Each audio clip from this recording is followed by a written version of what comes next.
Waktu itu saya ngejalanin bisnis oke, kayaknya udah happy, udah enak-enak, tapi kan pasti pasti deh kita akan ketemu problem.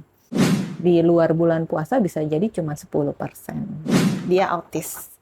Dan saat ini umurnya udah 18 tahun. Saat itu anak saya mungkin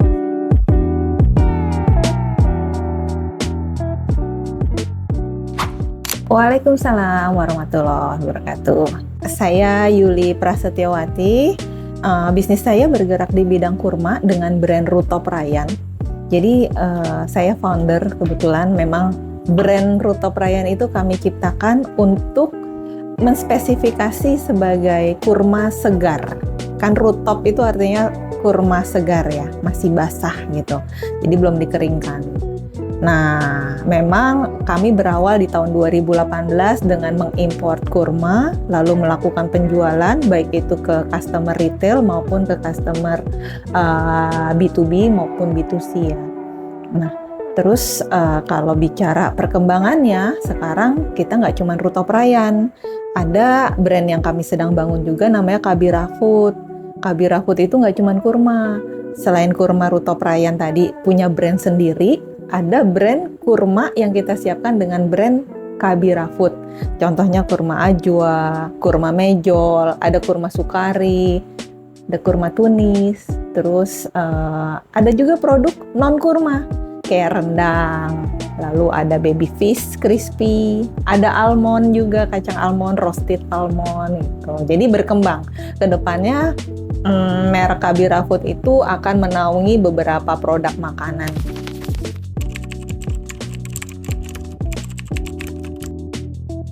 Kurma, kenapa kurma gitu? Sebenarnya sih jauh-jauh sebelum kurma, saya menjalani bisnis tuh udah melanglang buana juga ya.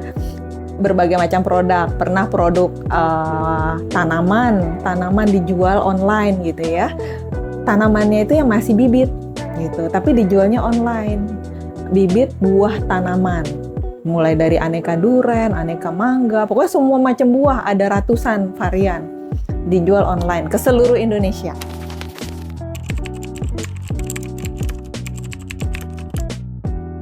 Jadi dulu itu saya jualan online mulai dari kue kering, tanaman, terus pernah juga jualan produk home care kayak pembersih ya, sabun buat ngepel itu juga ada.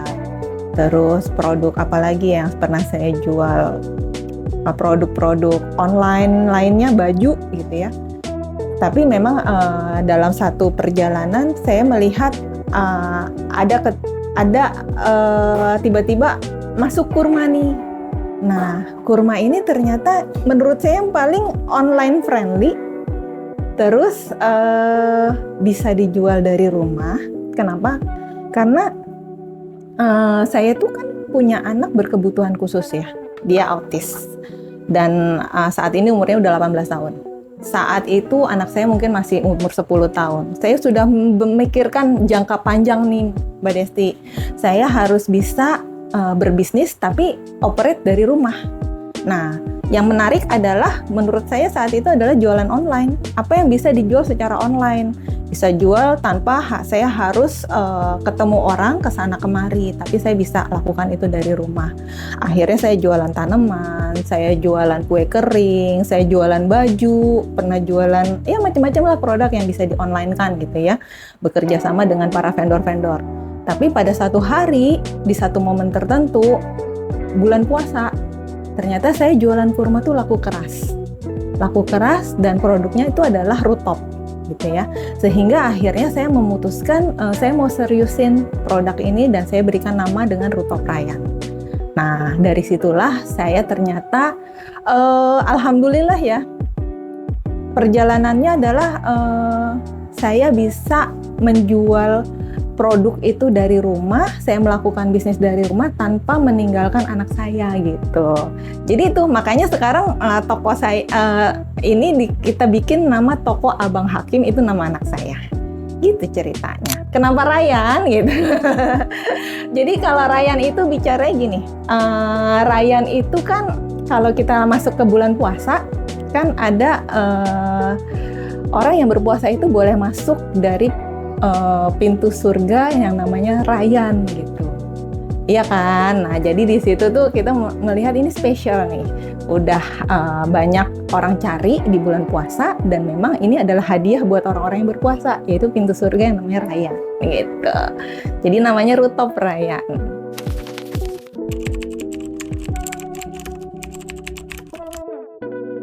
Memang kurma itu diakui sebagai festive food. Festive food ya ada seasonnya ya. Seasonnya itu ya bulan puasa. Itu yang paling tinggi permintaannya. Cuman apakah di luar bulan puasa tidak ada penjualan? Tentu ada. Tetap ada penjualan dan kita tetap sediakan kurma itu di luar masa-masa bulan puasa atau tetap jualan. Cuman kan memang kalau bicara permintaan ya paling tinggi ya di bulan puasa. Sama seperti kacang mete, ada juga kue kering gitu ya. Terus ada juga ya baju gitu. Ada masa-masa yang dia peak seasonnya di situ. Kurma spesial banget itu ya di bulan puasa, peneman teman untuk berbuka puasa ya, yang manis, yang seger gitu.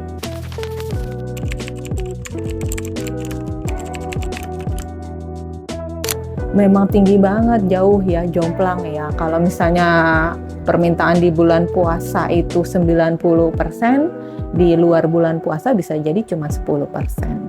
Nggak banyak, itu jauh banget kan.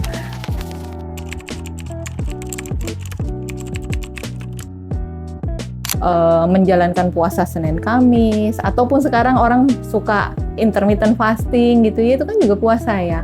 Nah, kalau itu jadi lifestyle, makanan kurma ini juga jadi lifestyle gitu. Jadi makanan lifestyle, nggak cuma sekedar saat bulan puasa aja. Karena toh orang-orang yang berpuasa di luar bulan puasa tetap makan kurma. Bisa buat overnight bareng oatmeal gitu kan, dipotong-potong bisa buat kue juga bisa, puding bisa, jus juga bisa loh Mbak. Aku makan jus strawberry itu nggak pakai gula kan, jus strawberry itu kan strawberry asam, tapi manisnya dari kurma, pakai kurma Rooftop Rayyan. Jadi dapat manisnya dari situ, seger, dapat asamnya dari strawberry, dapat manisnya dari Rooftop Rayyan. Udah seger banget itu buat buka puasa.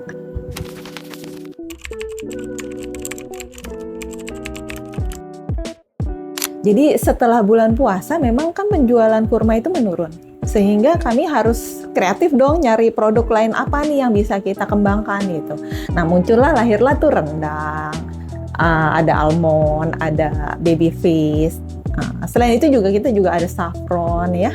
Nah akan terus berkembang produk-produknya, nambah ya. Tetapi tentunya kami juga punya standar. Kita akan kurasi dulu produk mana yang bisa kita kembangkan, sama produk mana yang intinya untuk mengisi kekosongan di luar bulan puasa. Jadi selain kurma gitu. Kurma tetap berjalan, tetapi penambahan produk tetap ada. Tentunya ada metode kurasinya ya, secara internal. Pertama dari rasa dulu, rasanya oke. Kalau kita dari rasa terima, yang bilang oke jangan kita doang, tapi juga diakui oleh orang-orang lain gitu. Kita coba lempar di luar kita masih oke, lalu kita bikin skala kecil ya, baru abis itu kita seriusin, digedein. Kalau memang itu sudah proven bahwa banyak yang suka gitu, jadi nggak langsung. Produk banyak pilihan, tetapi kan kita yang akhirnya memilih mana yang mau kita pilih untuk kita kembangkan.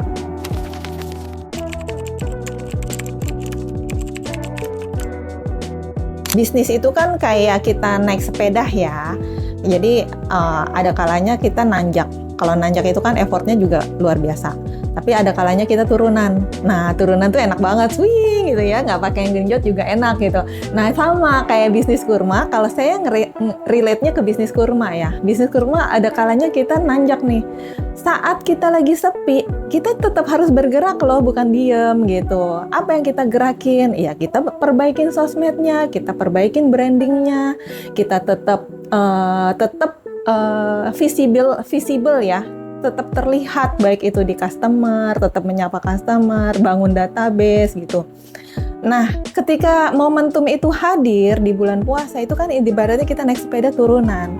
Nggak pakai promo pun orang emang nyari kita gitu. Nah, disitulah kesempatannya. Nah, kenapa struggling? Ya, mungkin kita harus paham dulu strugglingnya karena apa? Karena kehabisan dana atau gimana nih? Ketika kita sedang momentumnya tinggi justru itu adalah kita harus mengukur, kita harus mencapai berapa supaya operasional setahun kita aman. Amankan itu dulu, biar kita bicaranya nggak struggling.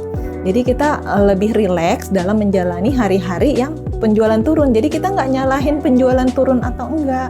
Tapi karena memang kita sudah budgetingnya udah bagus gitu ya. Bulanannya udah tercatat.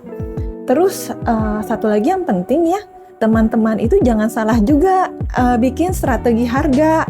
Karena itu jebakan Batman-nya di situ tuh teman-teman tuh takut bikin strategi harga, ingin menyenangkan customer dengan harga murah, tetapi kitanya berdarah-darah. Kita bikin harga, kita nggak ngitung PPN. Satu itu aja deh, satu poin itu aja. PPN itu kan adalah 11% yang udah diminta negara. Ya, jadi sementara harga kita untungnya aja nggak ada lebih dari 20%. Nah, suatu hari nih tiba-tiba ada surat cinta dari pajak, terus nih itu 11%-nya aja udah nggak ada gitu, padahal itu uang negara. Ibaratnya kalau kita nanti mau besar, kita harus berpikir dulu strategi harganya dibenerin. Jangan asal jualan laku. Kalau asal jualan laku, terus kita nggak punya budgeting, ya udah itu nanti kita jadinya terjebak di situ. Kita kehabisan cash flow, lalu kita bingung harus ngapain. Mau bikin desain nggak bisa desain, tapi butuh orang harus bayar gitu kan. Padahal visible itu perlu, walaupun penjualan lagi slow, tapi dari sisi lain sosmed kita harus bertumbuh, followernya harus nambah. Terus kontennya juga harus terus di refresh, marketplace juga gitu kan. Marketplace aja sekarang udah minta uang 12% kan dari margin kita kan gitu. Jadi hati-hati dalam strategi harga itu aja deh. Kebanyakan teman-teman salah ngasih harga, seneng laku banyak, tapi ternyata strategi harganya nggak pas gitu. Itu yang jadi problem biasanya.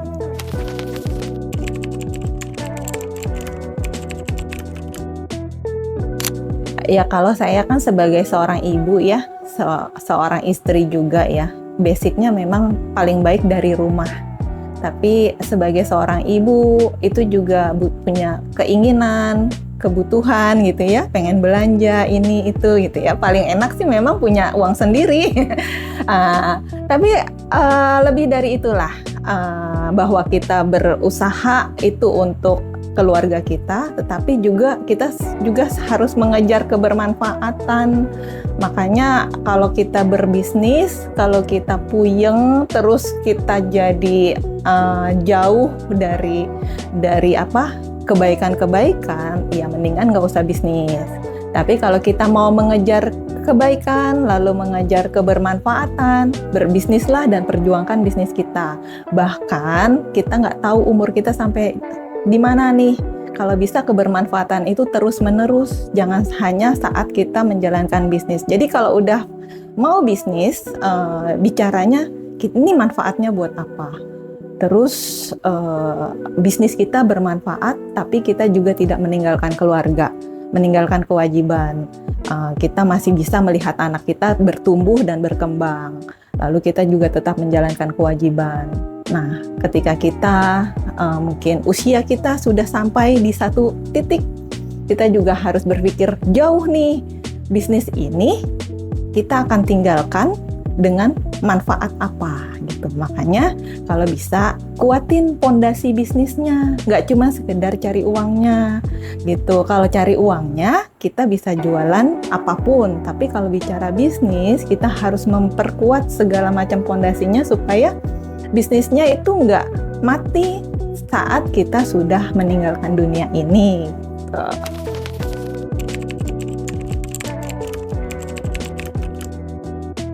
Waktu itu saya ngejalanin bisnis, oke, kayaknya udah happy, udah enak-enak, tapi kan pasti deh kita akan ketemu problem. Pasti kita akan ketemu problem. Dan seorang pengusaha itu adalah orang yang butuh teman, butuh mentor, butuh dikasih tahu dari helikopter view gitu. Kalau cuman sendiri gitu ya, kita akhirnya jadi nyoba-nyoba. Kita butuh teman untuk diskusi, kita butuh mentor. Nah, proses mencari mentor ini adalah proses saya bertemu dengan Wiseco gitu. Makanya pas ngelihat, oh ada programnya, loh tapi kok programnya ini gimana? Mau daftar kok nggak ada, kapan gitu ya. Akhirnya ternyata, oh beliau muncul dengan jadwal tertentu, batch. Jadi saya harus menunggu. Ya, alhamdulillah saya sabar menunggu gitu. Sampai akhirnya Mbak Desti hubungin saya. Oh, udah dibuka ya, boleh saya mau ikut. Nah, ternyata yang saya dapat ya waktu di Wiseco itu dari 3 materi itu adalah 3 materi pondasi yang selama ini saya cari. Gitu. Mulai dari pertama tuh Mas Rizky kan ngasih materi tentang pondasi ya, benerin pondasi, organisasi, fundamental gitu ya. Itu fundamental itu yang paling penting banget ya. Terus yang kedua branding, wah kayaknya relate banget nih. Lalu yang ketiga finance. Nah, makanya dari situ kan, wah harus berbenah semua. Karena kalau pengen besar, ya fundamentalnya harus benar, flow-nya harus benar. Dan alhamdulillah sampai akhirnya kita bikin proposal bisnis pun itu juga dapatnya dari Wiseco sih. Keren banget emang. Jadi kalau menurut aku pengusaha jangan tabrak sana tabrak sini, langsung cari guru aja. Paling enak cari guru, tapi cari guru yang memang bisa membantu kita benerin fundamental kita.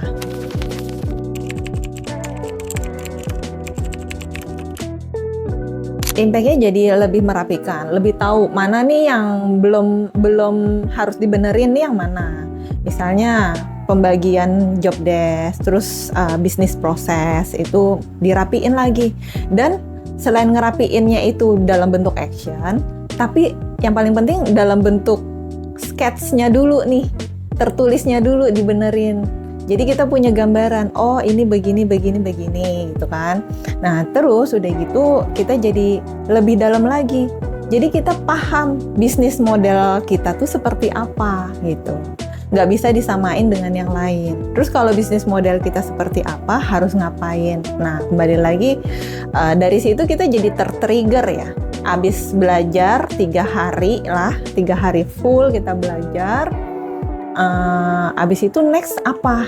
Kalau cuman belajar doang gitu kan, tapi kan harus dipraktekin di bisnis ya. Kita apa yang mesti dirapiin ya?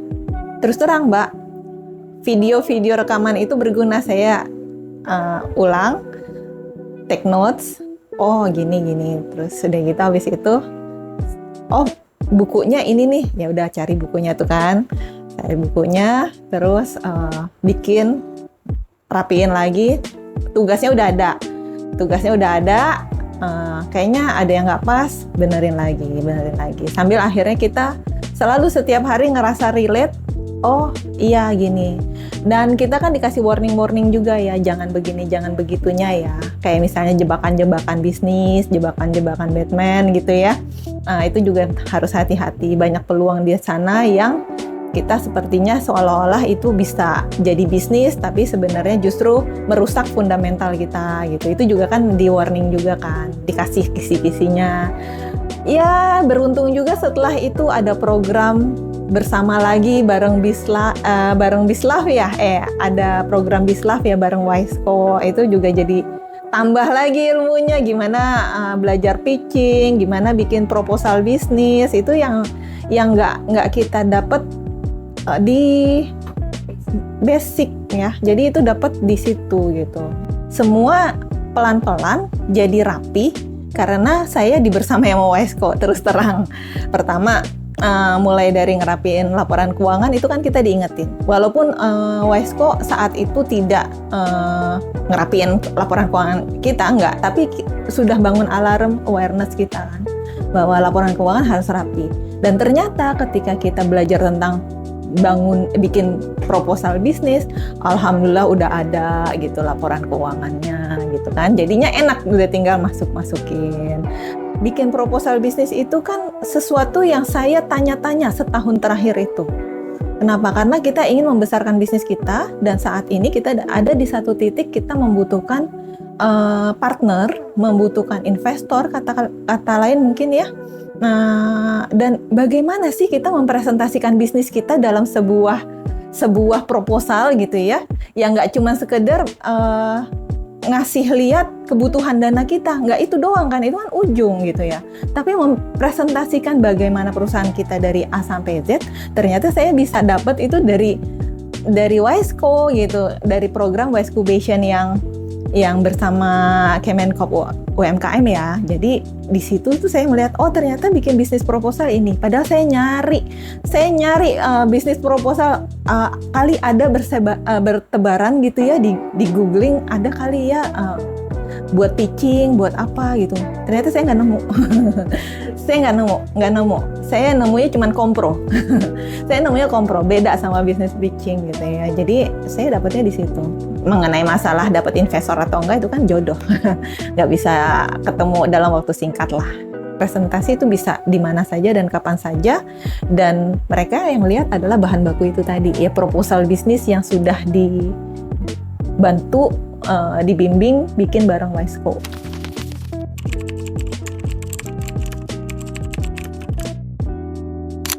Plan ke depan yaitu tetap membesarkan brand, terutama yang bigger one itu akan direncanakan adalah Kabira Food-nya, karena dia menaungi banyak produk gitu ya, dan kita nggak boleh berhenti ya, walaupun kondisinya sulit, walaupun kondisinya tidak menyenangkan buat kita, tetapi activity basicnya harus terus dijalankan, karena bisnis itu, saya pernah mendapat pesan bahwa bisnis itu adalah seni bertahan. Jadi dalam kondisi senang, semua senang gitu. Tapi ketika kondisinya sulit, apakah kita mau bertahan atau tidak gitu. Jadi itu yang membuat kita ingat bahwa bertahan dulu kalau memang kondisinya sedang tidak menyenangkan. Tapi percaya suatu hari bisnis ini akan besar ketika kita memang ingin menumbuhkannya dengan cinta gitu.